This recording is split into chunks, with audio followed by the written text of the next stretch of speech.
Hey guys, welcome back. I hope you are having an amazing day. Let's get right into the stories. The first one is an entitled People story. When my grandma Ruth passed away last year, it hit me hard. She was the one who raised me after my parents died when I was just a kid. Grandma Ruth was no ordinary lady. She was as tough as nails and had a heart of gold. For over 50 years, she worked that farm day in and day out through every kind of weather imaginable. Grandma loved every minute of it too. She used to say that being able to work the land that fed her family was a gift. The 200-acre farm had been in our family for generations. It was Grandma Ruth's pride and joy. She worked it right up until 2 years ago when her health started to fail. After that, I moved back home to help manage the crops and the animals. Grandma was bound and determined to hang on to her independence, but I think she was relieved to have me there.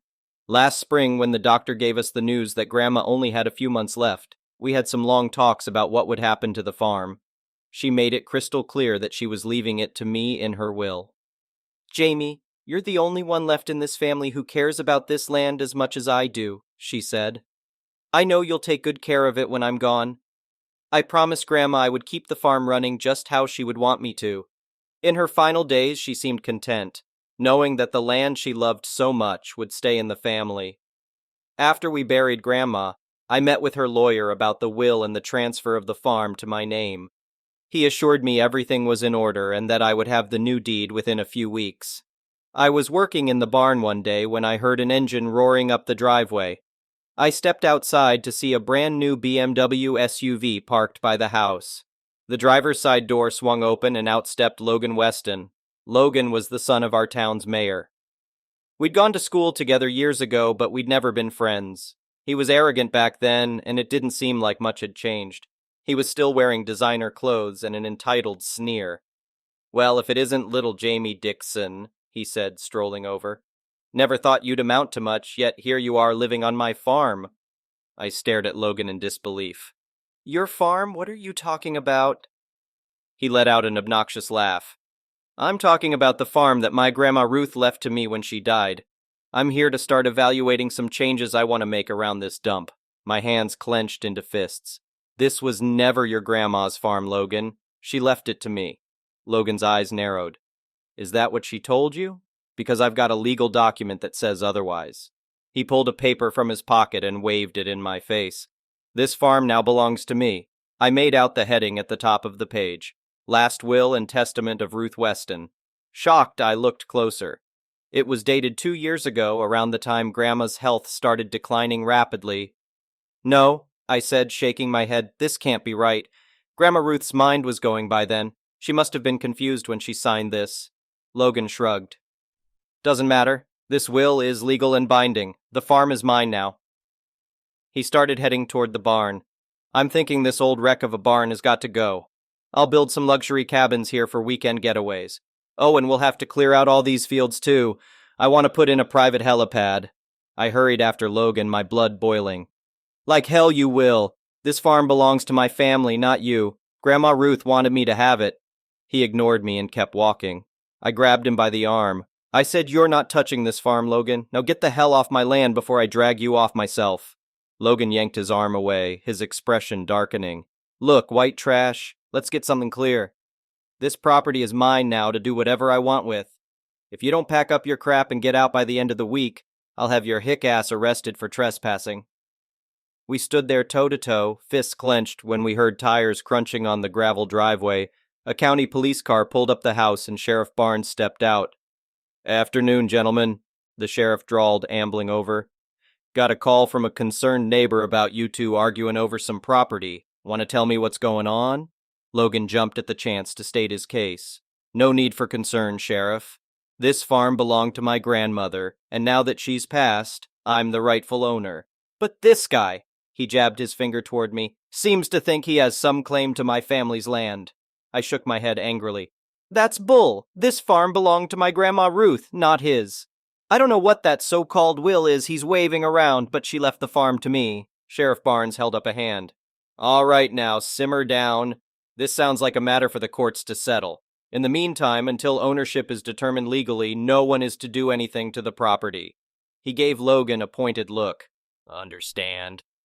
Logan scowled but nodded reluctantly. The sheriff tipped his hat. You two take care now, and let's have no more fussin' over this while it gets sorted out. After the sheriff left, Logan turned to me with an icy stare. Don't go counting your chickens before they hatch, farm boy. You may have won this round, but I guarantee you'll be off this land for good soon enough. True to his word, a few days later I got served with a notice that Logan was contesting Grandma Ruth's will and had filed suit to have the farm declared as his. I met with my lawyer, Angela, and showed her Grandma's real will, the one leaving the entire farm to me. She was just as baffled as me by this other so-called will produced by Logan. It seems highly suspicious that your grandmother would leave her beloved farm to a grandson she was rarely in contact with, Angela said, especially when she expressly stated her wish for you to have it. I think Logan took advantage of her diminished mental state to get this will signed for his own benefit. Over the next few weeks, Angela worked tirelessly to prepare our case. We were able to track down video evidence from Grandma's doctor that showed clear signs of her growing dementia. Angela also uncovered testimony from Grandma Ruth's caretaker who could confirm her mental decline. The day of the hearing finally arrived. We sat in the crowded courtroom waiting for the judge to appear. I glanced back and saw Logan sitting with a smug look, sure he had already won. Judge Collins walked in and we all rose. He asked to see the two wills first. After reviewing them carefully, he looked over at Logan. The signature on this second will is clearly not as steady as on the first, he said, and the video evidence plainly shows Ruth Weston was already experiencing cognitive difficulty when you had her sign it. He shuffled the papers on his desk. Furthermore, multiple witnesses have testified that Ruth intended the farm to go to her grandson Jamie. Judge Collins peered sternly at Logan. I can only conclude that you deliberately manipulated your grandmother for financial gain when she was no longer of sound mind. He banged his gavel. I hereby declare the first will to be valid and that ownership of the farm is granted to Jamie Dixon per Ruth Weston's wishes. I wanted to cry and laugh at the same time. Logan looked ready to explode, but he knew better than to cause a scene in front of the judge. After court, Angela congratulated me on our victory. I thanked her profusely for all her hard work and skill arguing the case. As I walked outside, I saw Logan speed off in his flashy BMW, nearly hitting a passing pickup truck. Some things never change. Driving back to the farm, I said a little prayer of thanks to Grandma Ruth. I was so grateful justice had been served and that I could continue her legacy on this land that she loved. That night, as I sat on the porch watching the sun set over the fields, I smiled thinking about Grandma Ruth. I knew she was at peace knowing her beloved farm was in good hands. The next one is a pro-revenge story. In January 2020, my friend made a foolish decision and purchased a brand new car he couldn't afford. His insurance cost him $400 per month, and he earned only $10.25 per hour as a shift supervisor at McDonald's. His car payment amounted to $795 each month.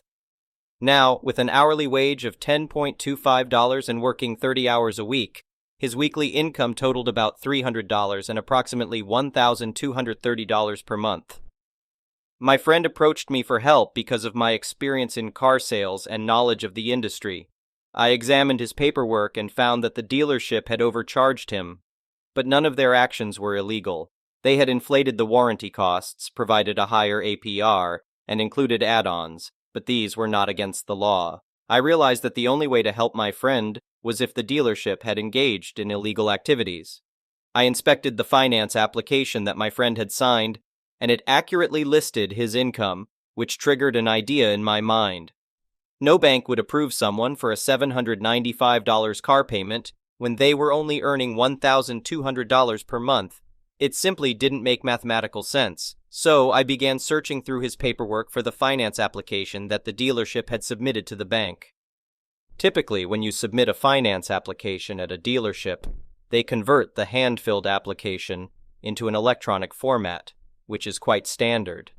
However, on the application that the dealership had sent to the bank, they falsely claimed that my friend was the general manager of McDonald's, earning $70,000 annually. My friend had good credit, and it appeared that the bank did not request proof of income. Accompanied by my friend, I visited the dealership and informed the sales manager that he needed to connect me with the general manager because we intended to void my friend's deal and return his trade-in. The sales manager initially thought I was joking, and even the GM was skeptical. I then presented evidence of the dealership's finance department committing bank fraud. I showed the GM my friend's completed finance application and compared it to the application submitted to the bank, highlighting the income discrepancy. My friend's actual income was $14,000 per year, while the dealership falsely claimed he earned $70,000 per year. I emphasized that this constituted bank fraud, a felony. The GM realized that his dealership was in serious trouble. The evidence was irrefutable and we were all on the same page. He reluctantly asked, "What can I do to make this right?" I responded, "Void the deal and return my friend's trade-in." Voiding the deal meant canceling the transaction and essentially pretending it never happened. The GM tried to resist, but I remained resolute and reminded him that we could easily use the documentation to make his life a living hell. He knew I was correct, and my friend needed a car to get to work the following day. The GM mentioned that they had already sold my friend's trade-in, to which I replied, "That's acceptable. Void the deal and provide my friend with a car of equal or better value than what he traded in." The GM asked, "So he'll buy a car similar to his trade-in?" I clarified, "No, you'll provide him with a car similar to his trade-in." The GM argued, "It doesn't work that way," and I retorted, "It does when you commit bank fraud." The GM was upset, but I reminded him that I was being reasonable, and the situation could become extremely ugly, possibly leading to felony charges and the loss of their franchise. I made it clear that my way would minimize the damage. Reluctantly, the GM agreed and checked their inventory. He informed me that they had a 2007 Focus with 10,000 more miles. I insisted, "No, the car you provide my friend must be the same or better than what he traded in." The GM countered, "I'm giving him a free car." And I replied, "No, you took his trade-in, sold it, profited from the sale, and committed a felony in the process of selling him the new car. You are now rectifying that mistake. This isn't a free car for my friend, this is you correcting your mistake." The GM maintained that it was his final offer, so I warned him that we would consult a consumer protection attorney if he couldn't do better. Although my friend was initially reluctant to take this route, it served as our backup plan.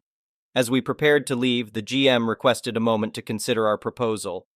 He eventually said, "I have an 08 Civic with 5,000 more miles, but it's a Civic, not a Focus. I'll void the deal on the new car and put your friend in the Civic at no extra cost." We agreed, and the necessary paperwork was drawn up. The old loan on the new car was canceled. The new car was taken back, though it would have to be sold as used because it was already titled. And my friend received a better car than the one he had traded in. For those wondering why we didn't involve a lawyer from the beginning, we could have pursued that route, but legal proceedings can be lengthy, and this offered a faster solution to resolve the situation. The next one is a petty revenge story. So let me preface this by saying I was 22, stupid, and a bit of an immature a-hole. I'm in no way the victim of this tale, but I do think it's a funny enough story worth sharing about the battle of two crappy roommates. I had just moved in with my boyfriend because one of his roommates was moving out. When I met his second roommate, we'll call him Split P, I knew I was in trouble because his way of introducing himself was lecturing me on teas when he found out I was a tea enthusiast. Still, there are no rules against being a mansplaining douche, so I stayed positive and indulged in his tea lectures. But then it started getting worse, quickly. Split P worked as a sound tech at a goth club. He was constantly bringing women home from the club, then taking ecstasy and having crazy sex in his room, not subtly. Again, we all get our bang on, and I ignored it. But then he started using my cat as a method of impressing women. My cat was on a strict diet of a specific type of food. I'm a cat nerd, and I knew that keeping her on a regularly scheduled diet would prevent her from learning to beg for food and would prevent obesity. Well, Split P, who had no animal experience, started pointing out to his women guests that my cat's bowl was always empty. I had suspected he'd been feeding her more behind my back because she'd gotten overweight and started begging, but I finally overheard it happening when he said to his guest, "Yeah, they constantly neglect this cat. I always have to feed her." I walked in and said, "Hey, I overheard you, and I know you have felt this way for a long time without ever speaking to me, but I actually don't appreciate you messing up my cat's food schedule by feeding her more than she needs." Even though he had just filled her bowl, he looked at me with the most gaslighting eyes and said, "Oh no, I've never fed her." The woman he was with became uncomfortable, probably because of how blatantly and embarrassingly he lied, and left. This is all just to give you a feel for what kind of a cowardly diaper he was, but I didn't even get mad yet until he started bringing women from the club, at 3 a.m. when he got off work, to our apartment, having sex with them, and then telling them to leave without walking them out. We lived in a dump of an apartment as it was all we could afford. This means our front door would only shut if it was locked. So asking someone to see themselves out just meant that our door would hang wide open in a really rough neighborhood. And we had a cat he supposedly cared about. I kept asking him to walk these women out so he could lock the door. I begged him. I reminded him that my cat that he loved so much could run away. He didn't care. It got so bad that my cat actually learned to alert us when the door was left open. Literally, she'd come wake me up at 4 a.m. and then lead me down the stairs and show me the open door. Are you kidding me? This is when I knew I hated him more than anything I could presently think of and needed to start preparing to make his life unpleasant. It started off pretty simple. He was about to go on vacation for a week. We reminded him daily for 4 days before he left to please wash his dishes, as we didn't want to wash his dishes for him anymore. I even went to see him the night before while he was packing, and told him it was just another friendly reminder to get that done. Guess who didn't do their dishes? So I picked up all of his dirty dishes and left them on his bed. I told my boyfriend that if he gets upset, we can just tell him the dishes were in the way and we put them where he could find them. My boyfriend is a peacekeeper, so instead he picked up all the dishes and washed them. When he came back, we told him he needed to leave. We couldn't deal with him anymore, and the dishes were the final straw. For 3 months, he claimed he couldn't find another apartment. By this point, I was done. I couldn't deal with this dynamic that resulted in our roommate treating us like doormats. I decided it was time to get crazy. So I sat on the kitchen floor, and as soon as I heard him come in, I just started crying, wailing. Split Pea came in, alarmed, and asked what was wrong. I started scream-crying at him that my boyfriend would never marry me if I couldn't get rid of our roommate, that it was time for me and my boyfriend to start picturing our forever here together, and Split Pea was ruining it. For 3 days, I just walked around the apartment crying and wailing about how this would be the nursery, but our roommate won't leave and let us share our love. He would bring women over and I would ruin their night. I would wait up until 3:30 a.m. when they would get home, offer his guest a bowl, tell them about all the other guests he has at this time of night, and then start crying and talking about how I just wish he would move out. I guess 3 nights of women leaving because of me was enough, because he suddenly found a great apartment and would be moving out ASAP. The next one is a malicious compliance story. A few years ago, I parked in a paid parking lot but forgot to buy a parking ticket. When I came back a few minutes later, I discovered an $80 ticket on my dash. While I was frustrated about my own forgetfulness, the ticket itself was fair. However, I came to discover that the amount they had charged me was not. Before leaving the lot, I noticed a small detail on the terms and conditions sign at the entrance of the lot. It said that a failure to pay for a parking ticket would result in a $70 ticket, not the $80 that I was charged. While I'm no lawyer, I do know that those signs essentially create an implicit contract upon entering the lot. Therefore, the company was technically violating their own contract by charging me extra. I appealed the ticket, stating that I would be happy to pay the agreed-upon $70, but it was rejected. I then reached out directly to customer service, explaining the same situation. They rejected my request to pay the valid $70 because their ticket amounts are non-negotiable. Cue the malicious compliance. I realized that by their own words, they are the ones attempting to negotiate the price by charging me an extra $10.